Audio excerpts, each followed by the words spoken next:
มาเบิ่งภารกิจอันนี้ก่อนแป๊บนึงพี่น้องรถสแต็กน้ำเนาะเพิ่นจะเข้าไปฉีดน้ำใส่ทางที่ว่าเพิ่นโรยหินเพิ่นปูหินแต่ว่าคาจม เป็นรถ8 ล้อจมแล้วก็บ่สามารถไปได้แล้วก็ให้รถแมคโครหันมาช่วยดึงสลัดจุดนี้มาเบิ่งวิธีการแก้ไขสถานการณ์ของเพิ่นเพียงที่ว่าต้องการน้ำนี่มาใส่นี่ต้องใส่รถแมคโครดันหลังช่วยแบบนี้พี่น้องโอ้ยเบิ่งไงพอมันจมมันเป็นหินนะพี่น้องเพิ่นบอกว่าหินหนาเกินไปว่าซั่นเด้เบิ่งไหมถ้าว่าบ่มีตัวช่วยนี่รถ8 ล้อรถสแต็กน้ำนี่อาจจะไปบ่ได้ต้องใช้รถแมคโครมาช่วย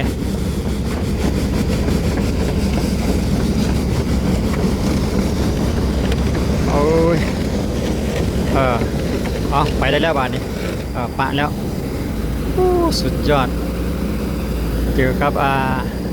วอนโว่เขานี่รถจกรุ่นนี้เนาะโอ้สุดยอดเลย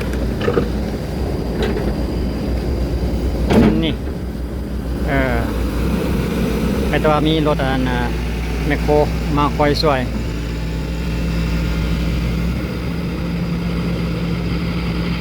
เบิ่งห้อยเพิ่นไปห้อยรถน้ำไปเบิ่งอีกทีนึงก่อนว่าเพิ่นจะตั้งรักแบบใดเพิ่นจะเอาวิธีใดที่เขาไปฉีดน้ำให้มันได้ว่าซั่นนี่รถนี้มาเบิ่งเพิ่นเฮ็ดวิธีใดคิดว่าเพิ่นน่าจะรถน้ำเนี่ยอาจจะอวยหัวบาดนี่เมื่อกี้นี่เพิ่นถอยหลังเข้าไปเนาะเข้าไปบ่ได้แล้วเพิ่นจะอาจจะหาวิธีเอาทางหน้าเข้าไปว่าซั่นเด้เบิ่งอีกทีนึงก่อนพี่น้องว่าเพิ่นจะเฮ็ดวิธีใดที่เอารถน้ำนี่เข้าไปฉีดใส่ทางได้อีกทีนึงความหมายว่าจะหวดเอาน้ำเป็นหวดใส่ทางเพื่อที่จะเตรียมเทไปต้งนะเทคอนกรีตสำหรับทางเป็นทางส่วนบุคคลพี่น้องสำหรับจุดนี้มาสืบต่อรถน้ำเป็นไปถอยตั้งลำมาใหม่ลองเบิ่งว่าจะเลี้ยนเข้าไปได้ง่ายบ่ฮะนะอีกทีนึงก่อนเพราะว่าหินมันหนาเกิน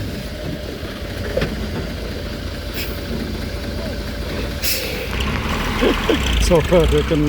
ยิ้มหน้ายุ่งเลยแต่จนเขายังนำตามหลังว่าเป็นไปได้พอนะประมาณนั้นอีกทีนึงโอ้มันยาวอยู่รถคันนี้รถน้ำมันปึ๊บขาแล้วอยู่แล้วขนาดพอท่านได้ไปเพราะตัวใดได้นี่เขาขนาดแล่นฮะเขาปากห้อมนี่พุ่นจึกแล้วไปว่าได้แต่อาศัยว่าหันรถโจ๊กหันเป็นผู้ยู่ได้บาท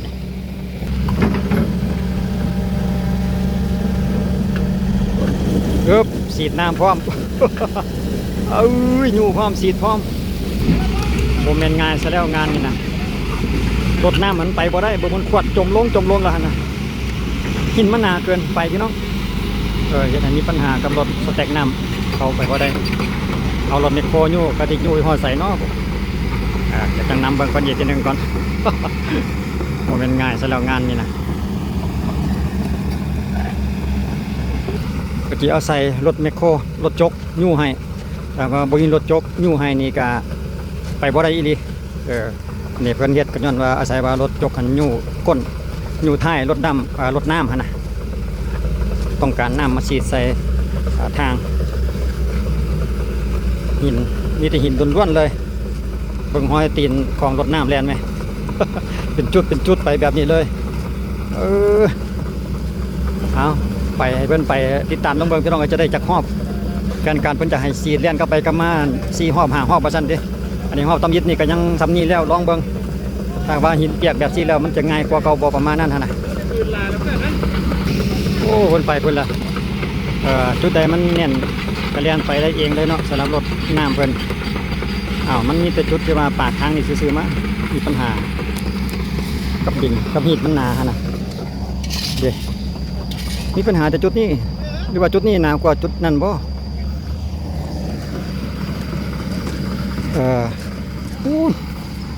เอาไปคาอยู่พุ่นอยู่แหละ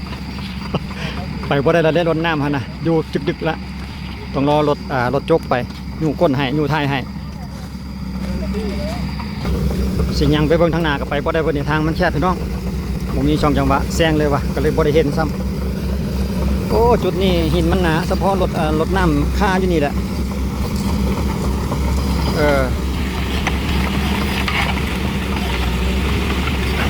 ก็พอไปได้อยู่จุดใดเจอหินก็อยู่เลยประมาณนั้นเจอหินบางเนี่ยก็ไปได้ยังไงได้พูดเรียนไปก่อนละรถน้ำครับ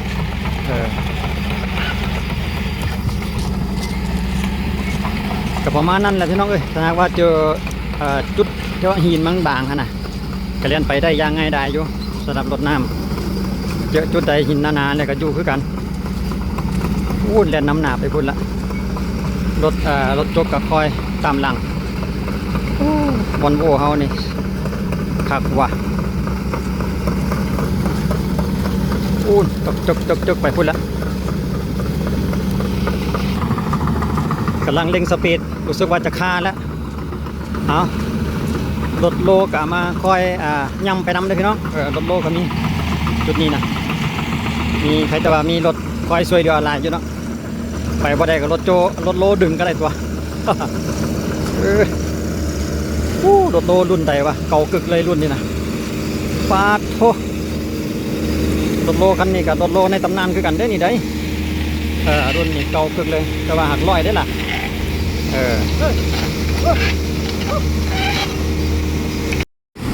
เขามาฮอดจุดนี้แล้วรู้สึกว่าจะบ่มีบอลอวยเด้อบานนี่ตะฟังมันสะบัดสั้นเชิบสีดน้ำมาเลยเอาแต่ว่าจะบังดินหันคือว่าเน่นอยู่ต่างแต่ว่าหากไปจำมาทั้งหน้าเป็นกล่องหินแล้วก็จุดนั้นจะบ่มีบอลกลับรถต้องได้ถอยหลังคืนอย่างเดียวชึกแล้วเอา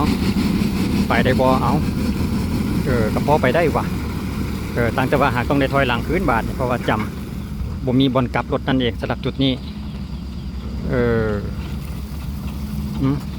ไม่ต้องได้อาศัยกับรถจกมาดึงถอยหลังบาทมาเป็นทางส่วนบุคคลพี่น้องก็มีแต่เอาบรรยากาศวิธีการช่วยเรือรถน้ำรถจกช่วยเรือรถน้ำซื่อๆเนาะให้ทุกท่านได้เบิ่งวิธีการแก้ไขสถานการณ์ของเพิ่นในระยะทางที่ว่ามันขับขันมันแคบๆนะเพิ่นจะช่วยกันลักษณะใดฮะนะก็เป็นทางที่ว่าปูหินล้วนๆเลยฮะนะก็เลยมาเบิ่งวิธีแก้ไขของเพิ่นเป็นจังได๋จะสามารถรถน้ำหวดทางได้ฮะนะก็ใช้ลักษณะนี้เฮาก็เบิ่งเพิ่นก็อาศัยว่ามีรถจกมาคอยดึงไปหน้าไปหลังประมาณนั้นนะโซเฟอร์รถจกให้สัญญาณว่าบ่ต้องบืนว่าซั่นเด้ปล่อยให้เดี๋ยวรถจกมันจะเป็นผู้ดึงเองนี่แต่ให้รถน้ำหันควบคุมพวงมาลัยซื่อๆว่าซั่นนี่ตามการเฮ็ดเรียบของเพิ่นเนาะคันว่ารถน้ำบืดนี่ตัวนั้นมันสิเฮ็ดให้ทางหันลุบไปหลายว่าซั่นนะก็เลยว่าอาศัยว่าให้รถแมคโครหรือว่ารถจกนี่ดึงออกแกรถน้ำนี่ถอยหลังว่าซั่นต่อไปลักษณะนั้น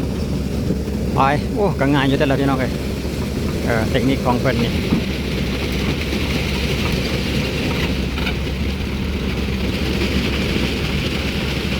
รุ่นน้ำเพิ่นพี่น้องเอ้ยอยากให้เพิ่นเฮ็ดเวียกได้ง่ายๆสบายแล้วก็ได้เบิ่งวิธีการเฮ็ดเวียกของเพิ่นไปนำ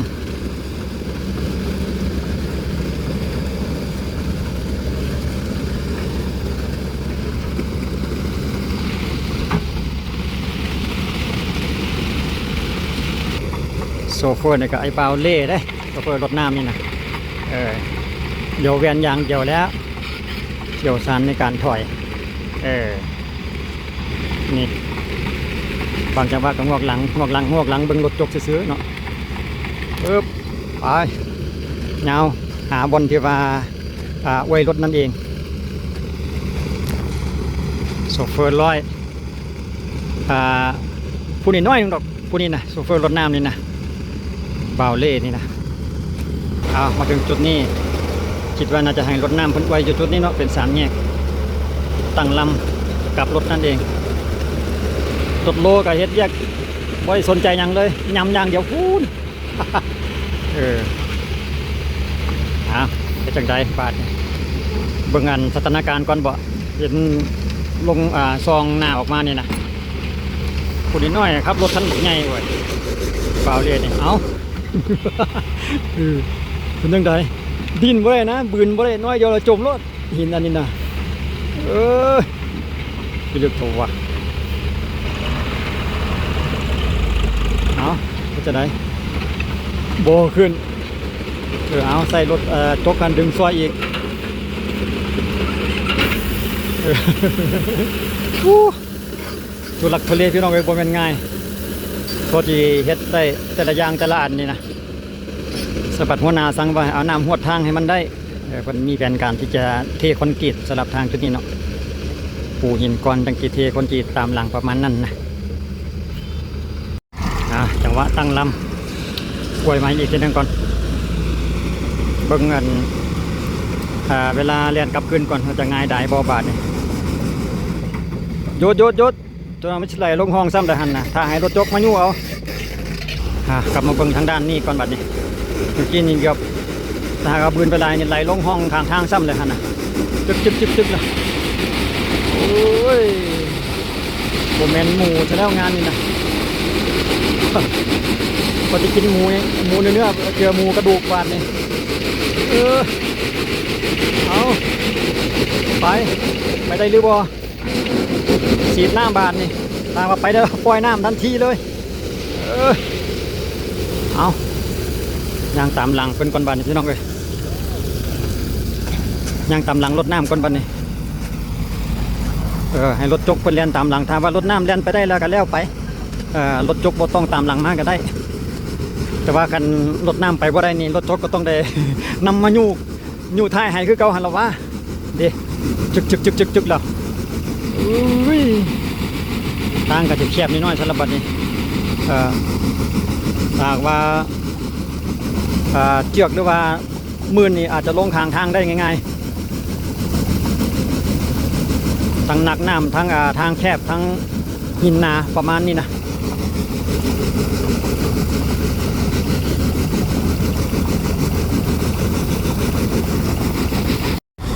กลับมาเบิ่งอีกมุมหนึ่งก่อนสุดท้ายก็ไปบ่รอดรถน้ำต้องได้อาศัยรถจกอีกคือเก่าอันนี้ระวังขากลับมันก็จะมีค่าเป็นบางจุดนะเฮาสังเกตบางจุดในหินนานๆแล้วมันอยู่เลยนี่เริ่มแล้ว เอาบาดนี่จึกอีกแล้วไปแต่ว่ารถแมคโครรถจกคันแล่นตามหลังข้างหน้าก็รถอัดไปน้ำเรื่อยรถโลฮะเอาไปกันไปได้ก็ไปบ่ได้ก็รถจกยู่ไปประมาณนี้แหละหลากหลาย